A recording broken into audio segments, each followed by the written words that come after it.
Hi guys, it's Anime OVO, and today is Chapter 7 of Shoji X Reader. Enjoy, guys! After Recovery Girl sewed your arm together, you were transferred to a hospital so you could regrow your bones back. You had been slipping in and out of consciousness for 3 days, until you finally woke up. You looked to your right to see a small tin of mochi and a card. You smiled knowing it was from Mizo. A few other gifts were there too, like a necklace from Yayurosu, a shirt from Mina, and a couple other cards from the rest of the Class 1A students. You noticed one that stood out in particularly, and you picked it up, a small box with a card on top. You opened the card to read it. Dear Yin, screw you for punching me in the face. But yeah, sorry or whatever. You dumb bitch. My mom made me give this to you, so whatever. Signed, King Explosion Murderer. You laughed knowing it was from Bakugo. You looked down at your arm that was still in a sling and you sighed. You opened the small gift, and it had a small white teddy bear in it. You picked it up. It was adorable. So you set it on your nightstand right next to your hospital bed. You picked up the card that Mizo had sent you and opened it. A beautiful bracelet slipped out of it. You looked at it and picked it up. It had a gold band attached to it, the same colored chains, and a beautiful butterfly charm on it. You smiled as you slipped it on your wrist, and your cheeks developed a soft pink hue as you looked at it on your wrist. Just then you heard a knock on the door. You jumped. Come in? You said loud enough for them to hear you. The entire Class 1A came into your room. Your face went bright red. What are you guys? Before you could finish your sentence, Ochako wrapped you in a tight hug. Yin, we're so glad you're awake. We've missed you so much. You smiled and leaned into her hug when she pulled away. She had a few tears running down her face. The half-and-half guy Todoroki walked over and looked down at you. I'm impressed. You were able to stay awake for that blast, and then gave him a good punch in the nose before passing out, he said, impressed. Before he could even respond, Asui cut in. Oh yeah, you broke his nose! Your eyes widened. You want to keep away from him and Kirishima a little longer, but then, speak of Adriel himself, he walked over with a guilty expression on his face. His eyes were a little testy and he bowed. Please forgive me, Yin, for leaving all the work to you, Yin. If I had been there, it wouldn't have hurt you. That was not very manly of me. You pushed the shoulders from the hospital bed. Don't apologize. It's what we agreed on, you said. He nodded his head and wiped his tears. Everyone asked about your arm and what happened. Then Mizo walked over. You looked at him, and Tokiyami spoke up. He was the most upset out of all of us. Mizo nodded his head, and he gently grabbed your hand. With the bracelet, he looked at it and smiled. So, you like it?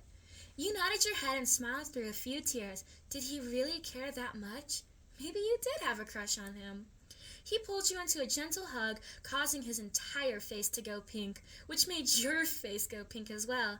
You could feel your face heating up, and then he pulled away. Everyone just stood there astonished. Mizo stepped away and then left the room. As the doctor walked in, everyone out! We're taking her cast off. Everyone got up and left, and then the doctor took off your cast, with no problem. He told you that you would be discharged today, but not for a few hours. You nodded your head and continued reading the cards until you heard a knock again. Come in, you said this time. Only a few students from Class 1A walked in. Mizo, Shoji, Shoto Todoroki, Tokiyama, and Ochako. And Katsuki? You sat there staring at Katsuki, not sure what to do. He let out a when he saw the bear sitting on the table. Mizo sat at the chair next to the bed. Katsuki sat on the next one over. Todoroki sat on the chair on the other side of you, and Ochako sat at the end of the bed. Katsuki had a few bandages on his nose, and his nose was a bit red. Tokiyami stood the side of the bed, and all of them were your friends except for Todoroki.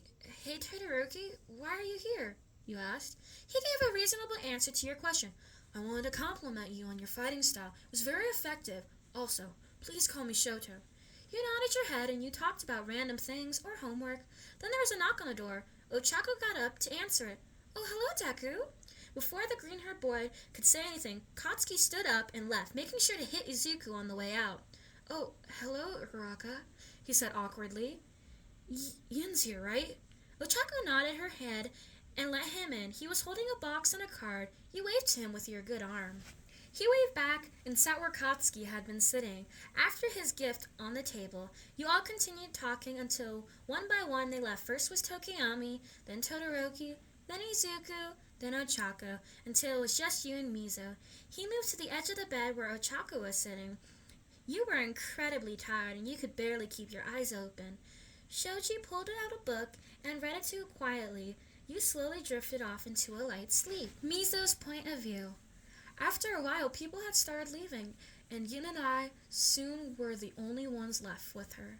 I moved to where Uraraka was sitting, and I pulled out a book. I wanted to keep her company. Sometimes being alone at times like this can be scary.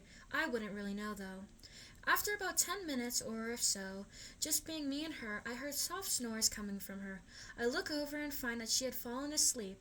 I felt my face heat up. She was so cute and peaceful. When I looked at it a little closer, I noticed a tear stain down her face. Oh, she might be having a bad dream. I licked my thumb and gently wiped the mark off her face, but I didn't look away from her. I pulled my mask down and leaned in, and I left a small kiss on her forehead. She had a small smile on her face. I turned bright pink. I grabbed my book and looked at my phone, and the sun was still up. My clock read 4:12 p.m.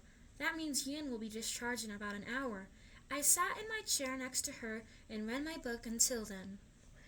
And that's it for Chapter 7. I hope you guys enjoyed it.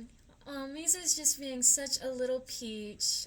I am enjoying this story. I hope you guys are too. I'll see you guys in Chapter 8. Bye!